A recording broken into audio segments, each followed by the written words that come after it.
الحمد لله نحمده ونستعينه ونستغفره ونؤمن به ونتوكل عليه ونعوذ بالله من شرور أنفسنا ومن سيئات أعمالنا من يهده الله فلا مضل له ومن يضلل فلا هادي له ونشهد أن لا إله إلا الله وحده لا شريك له ونشهد أن سيدنا ونبينا وإمامنا وسندنا ومولانا محمدا عبده ورسوله صلى الله تبارك وتعالى عليه وعلى آله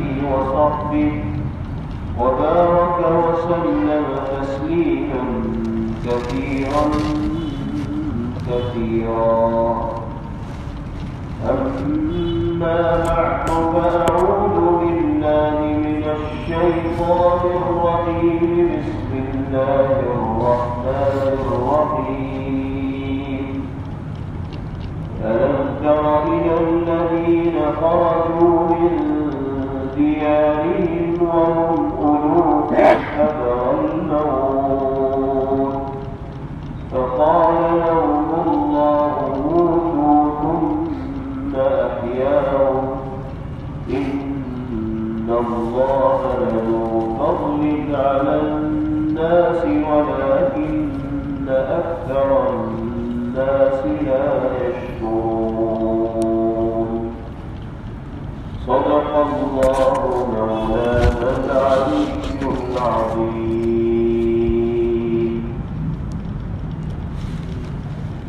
اس آیت مبارکہ میں اللہ تعالی نے ایک ایسی حقیقت کا تذکرہ فرمایا ہے جس سے ہر انسان کو سابقہ پڑھنا ہے، یعنی موت یہ ایک یقینی اور لازمی چیز، اور انسان کی زندگی کا یہ سلسلہ کب ختم ہوگا اور موت کے مرحلے سے اس کو کب گزرنا پڑے گا اللہ کے سوا کوئی نہیں جانتا۔ جو وقت باری تعالی نے انسان کے لیے اس دنیا سے جانے کے واسطے مقرر فرما دیا، اس میں کوئی ترمیم و تبدیلی ممکن ہے ہی نہیں۔ کہاں انسان کی روح پرواز کرے گی، کس حال میں پرواز کرے گی، کتنے دنوں بعد پرواز کرے گی، یہ سب وہ چیزیں ہیں کہ جن کا علم اللہ کے سوا کسی کو نہیں۔ ایک واقعے کے ذکر، ایک واقعے کے ذریعے باری تعالیٰ نے اس حقیقت کو سمجھایا ہے، اور قرآن پاک میں جگہ جگہ اللہ رب العزت والجلال نے موت کی حقانیت کو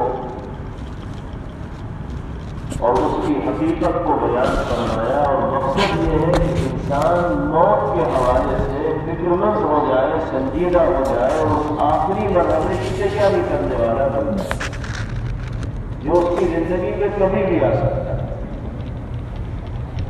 واقعہ یہ بیان فرمایا کہ پچھلی امتوں میں کہیں کسی علاقے میں کوئی بیماری پھیلے، لوگ اس بیماری کی زد میں آنے کی وجہ سے دنیا سے جانے لگے، تو اس علاقے میں رہنے والے بہت سے لوگوں کو اپنی جان کی فکر ہوئی۔ انہوں نے سوچا کہ اگر ہم بھی انہیں کے درمیان رہیں گے تو 2-4 دنوں میں ہمیں بھی دنیا کو چھوڑ کر جانا پڑے گا، اس لیے جان بچا کر اس بستی سے باہر نکلو، وہاں ہم اپنی زندگی کو بچانے میں کامیاب ہو جائیں۔ چنانچہ 10,000 سے زیادہ لوگ اس بستی کو چھوڑ کر نکلے اور دو پہاڑوں کے درمیان ایک محفوظ جگہ تلاشی اور وہاں پر انہوں نے رہنا طے کیا کہ اب وہ بستی بیماروں کی ہو گئی ہے، وہاں رہنے والے مہلک بیماریوں میں مبتلا ہو رہے ہیں، ہم اس صاف ستھرے ماحول میں رہیں گے، یہی پر ہمارا گزر بسر ہوگا تو ہم اپنی جان بچانے میں کامیاب ہوں گے۔ لیکن زندگی انسان کی کب تک چلے گی اللہ جانتا ہے، کوئی دوسرا تو جانتا نہیں۔ وہ اپنی جان بچا کر اس بستی سے آئے اور دو پہاڑوں کے درمیان محفوظ جگہ تلاش کر کے وہاں رہنا شروع کیا۔ اللہ نے وہی ان کے لیے موت کو مقدر فرمایا۔ روایات میں آتا ہے کہ باری تعالیٰ کی جانب سے دو فرشتے مقرر کیے گئے، انہوں نے دونوں پہاڑوں کی چوٹیوں پر چڑھ کر نہ جانے کس انداز سے چیخ ماری اور آواز نکالی کہ جتنے لوگ ان پہاڑوں کے درمیان تھے ان سب کی جان نکل گئی، وہ اتروا دو، سب کے سب ختم ہو گئے۔ جان بچا کر وہاں سے آئے تھے، لیکن اللہ نے موت کا جو وقت مقرر فرمایا تھا اس وقت پر ان کی روح نکلنی تھی، چنانچہ باری تعالیٰ نے اس کے لیے یہ سبب اور ذریعہ طے کر دی۔ اب اتنی بڑی تعداد میں لوگ وہاں ختم ہو گئے، اتفاق یہ کہ آس پاس رہنے والے کچھ لوگوں کا گزر ہوا تو دیکھا کہ وہاں تو لاشوں کا ڈھیر لگا ہوا، انبار ہے، دو چار لاشیں ہو 10-20 ہو تو ان کو دفنانے کا انتظام بھی کیا جائے، ان کی آخری رسومات بھی ادا کی جائے۔ لیکن یہاں تو جہاں تک نگاہ جا رہی ہے انسانی دھڑ دکھائی دے رہے ہیں، انسانی لاشیں دکھائی دے رہے ہیں۔ تو آس پاس رہنے والے لوگوں نے یہ طے کیا کہ ان کو یہیں پر چھوڑ دیا جائے۔ کچھ حد بندی سی کر دی گئی اور ان کو وہیں پر چھوڑ دیا گیا کہ ان کے دفنانے کا تو انتظام کیا نہیں جا سکتا، اس لیے ان کو ان کے ہاتھ پر چھوڑ۔ چنانچہ وہ سب وہیں پڑے رہے، گوشت جسم سے ختم ہو گیا، ہڈیاں رہ گئی، پھر وہ ہڈیاں بھی بالکل بوسیدہ ہو گئی۔ پھر یہ ہوا کہ اللہ کے کسی نبی کا وہاں سے گزر ہوا، ان کا نام تفسیری کتابوں میں حضرت حزقیل علیہ السلام آتا ہے۔ ان کا وہاں سے گزر ہوا تو انہوں نے دیکھا کہ بڑی تعداد میں انسانی ہڈیاں اس علاقے کے اندر پڑی ہوئی۔ انہوں نے باری تعالیٰ سے حقیقت حال معلوم کرنی چاہیے کہ الہ العالمین یہ کیا ماجرا ہے، یہ کون لوگ ہیں جن کی لاشیں اتنی بڑی تعداد میں یہاں پڑی ہوئی دکھائی دے رہی۔ اللہ تعالیٰ نے اپنے نبی کے ذریعے ایک معجزے کا ظہور کروایا اور فرشتوں کے ذریعے اپنے نبی سے یہ کہلوایا کہ آپ ان ہڈیوں کو مخاطب کر کے کہیے کہ تم یکجا ہو جاؤ، اکٹھی ہو جاؤ۔ ایتها العظام البالیہ اجتمعی۔ اللہ کے حکم سے اللہ کے نبی نے ان ہڈیوں کو مخاطب کر کے کہا کہ تم یکجا ہو جاؤ۔ چنانچہ سب کے سب ہڈیاں اللہ کے حکم سے یکجا اور اکٹھی ہو گئی۔ پھر باری تعالیٰ کی طرف سے فرشتوں کے ذریعے یہ پیغام آیا کہ اب آپ یہ کہیے کہ جو گوشت ٹھوس ان ہڈیوں کے اوپر تھا وہ لوٹ کر اپنی جگہ آ جائے۔ اللہ کے نبی نے اللہ کے حکم پر وہی بات دہرائی، اللہ کی قدرت کا کرشمہ دکھائی دیا کہ اب تک وہ ہڈیاں جڑی تھی، اب ان پر گوشت اور ٹھوس بھی آ گئے اور پھر وہ انسانی لاشیں کی شکل میں دکھائی دینے لگی۔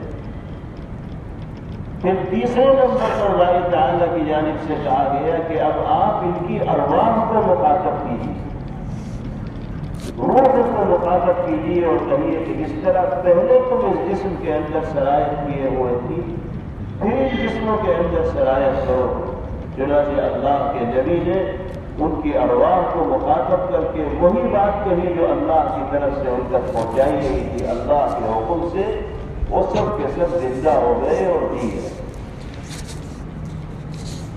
قرآن کریم میں اللہ رب العزت والجلال نے اس واقعے کا ذکر فرمایا اور ارشاد فرمایا أَلَمْ تَرَ إِلَى الَّذِينَ خَرَجُوا مِن دِيَارِهِمْ وَهُمْ أُلُوفٌ حَذَرَ الْمَوْتِ۔ کیا آپ ان لوگوں کے بارے میں نہیں جانتے جو اپنے علاقوں کو چھوڑ کر نکل گئے تھے ہزاروں کی تعداد میں؟ کیوں نکلے تھے؟ موت کے ڈر سے، حذر الموت۔ حالانکہ موت سے انسان کو چھٹکارا نہیں ہے۔ جو وقت اللہ نے مقرر فرما دیا اس وقت اسے دنیا کو چھوڑ کر جانا ہے، چاہے کہیں چلا جائے، کیسی ہی محفوظ جگہ تلاش کر لے۔ جو وقت مقرر ہے اس میں آگے پیچھے نہیں ہو سکتا۔ فقال لهم الله موتوا ثم أحياهم۔ پھر اللہ نے ان سے کہا کہ تم جان بچا کر بھاگ رہے ہو، مر جاؤ، وقت پر تمہیں موت آنی ہے۔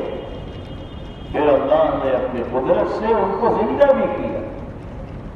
زندہ اس لیے کیا کہ اللہ تعالیٰ کو وہ واقعہ لوگوں کے سامنے ظاہر کرنا تھا اور دنیا والوں کو بتانا تھا کہ انسان جان بچا کر کسی جگہ سے اگر بھاگتا ہے تو اللہ نے جو وقت اس کے لیے مقرر فرمایا ہے اس میں کوئی تکلف اور تبدیلی پھر بھی نہیں ہوتی۔ ان اللہ لذو فضل علی الناس ولكن اکثر الناس لا یشکرون۔ اللہ تعالی لوگوں پر بڑا فضل و کرم فرمانے والے ہیں، لیکن اکثر و بیشتر لوگ باری تعالیٰ کی نعمتوں کے شکر گزار نہیں بنتے، قدردان نہیں۔ قرآن پاک کی اس آیت سے یہ سبق ملا کہ اگر ہم کسی ایسے علاقے کے اندر زندگی بسر کر رہے ہوں جہاں کوئی مہلک اور وبائی بیماری پھیل رہی ہے تو ہمیں جان بچانے کی غرض سے اس علاقے کو چھوڑ کر نہیں جانا چاہیے، بلکہ وہیں رہتے ہوئے بیماری سے بچاؤ کے لیے جو اسباب ہو سکتے ہیں، جو ذرائع ہو سکتے ہیں، جو علاج معالجہ ہو سکتا ہے اس کو اختیار کرنا ہے۔ اس لیے کہ جان بچا کر اس علاقے سے اگر ہم بھاگیں گے تو ہم اپنے موت کے وقت کو آگے پیچھے نہیں کر سکتے۔ اللہ نے جو وقت ہمارے لیے مقرر فرمایا ہے ہم یہاں رہیں گے تو بھی اسی وقت ہماری جان نکلے گی، یہاں سے چلے جائیں گے تو بھی اسی وقت ہماری جان نکلے گی۔ جناب رسول اللہ صلی اللہ علیہ وسلم نے اس سلسلے میں امت کو یہ ہدایت دی کہ جس علاقے کے اندر کوئی مہلک وبائی بیماری پھیل رہی ہے اگر تم اس علاقے سے دور ہو تو وہاں مت جاؤ، اور اگر تم اسی علاقے کے اندر ہو تو وہاں سے باہر نکلنے کی، جان بچا کر بھاگنے کی کوشش کرو۔ وہاں جانے سے اس لیے منع فرمایا کہ اگر تم وہاں چلے گئے اور اتفاق سے وہاں جا کر 2-4 دن بعد تمہاری موت آ گئی تو لوگ یہ سمجھیں گے کہ یہی آنے کی وجہ سے موت آئی، حالانکہ اللہ نے پہلے سے وہ وقت مقرر کر رکھا تھا اگر یہاں نہ آتے تو بھی اس دن دنیا کو چھوڑ کر چلے گئے،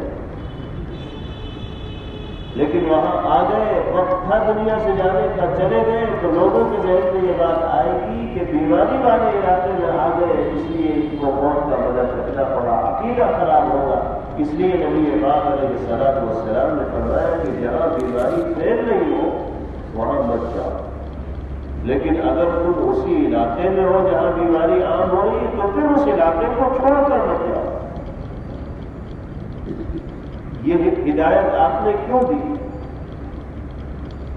اس لیے کہ موت کا وقت مقرر ہے، اگر تم اس علاقے کو چھوڑ کر جاؤ گے اللہ نے جو زندگی تمہارے لیے مقدر فرمائی ہے وہاں رہتے ہوئے بھی اتنی ہی زندگی ہوگی، اور وہاں سے باہر جاؤ گے تو بھی اتنی ہی زندگی ہوگی۔ پھر اس میں دوسری وجہ یہ بھی ہے کہ اگر علاقے کو چھوڑ کر جانے کی عمومی اجازت دے دی جاتی تو اس میں جو صاحب ثروت لوگ ہوں گے، اچھی حیثیت والے ہوں گے، کہیں اور اپنے رہنے سہنے کا انتظام کر سکتے ہوں گے، وہ تو سب کے سب چھوڑ کر چلے جائیں، اور جو بیچارے معاشی اعتبار سے کمزور حال کے لوگ ہوں گے ان کے لیے کسی دوسری جگہ رہائش کا بندوبست کرنا مشکل ہوگا، وہ مجبوراً وہی رکے رہیں گے، ان کے لیے جانے کی کوئی سبیل اور کوئی شکل نہیں ہوگی۔ یہ بھی ایک نقصان ہے اس کا۔ اس وجہ سے بھی جناب رسول اللہ صلی اللہ علیہ وسلم نے فرمایا کہ بیماری سے بچاؤ کے اسباب کو اختیار کرتے ہوئے اسی علاقے کے اندر رہو اور اللہ کی ذات پر کامل اعتماد اور بھروسہ رکھو۔ زندگی دینے والی ذات بھی اسی کی ہے اور موت سے ہمکنار کرنے والی ذات بھی اسی کی۔ اگر اللہ نے اسی بیماری میں مبتلا ہو کر دنیا سے جانا تمہارے لیے مقدر فرمایا ہوگا تو اس میں بھی ثواب۔ جناب رسول اللہ صلی اللہ تعالی علیہ وسلم نے ایسے لوگوں کو حکماً شہید کا درجہ دیا ہے جو وبائی بیماری میں مبتلا ہو کر دنیا سے رخصت ہوتے ہیں۔ کسی علاقے میں مہلک بیماریاں پھیل رہی ہوں، وبائی بیماریاں پھیل رہی ہیں اور اللہ کے حبیب کی ہدایت کے مطابق انسان اسی علاقے کے اندر ہو اور علاج معالجہ کر رہا ہو، پھر بھی وہ بیماری کی زد میں آ گیا اور دنیا سے چلا گیا تو نبی کریم علیہ الصلوۃ والسلام فرماتے ہیں کہ شہید کا درجہ اس کو حاصل ہو۔ اللہ تعالی ہم سب کو فکر آخرت کی توفیق نصیب فرمائے اور اپنی موت کے لیے باری تعالی ہم سب کو تیاری کرنے کی توفیق نصیب فرمائے۔ وآخر دعوانا ان الحمد للہ رب العالمین۔ Thanks for watching. Don't forget to like, comment, share and subscribe to Al Wahid channel.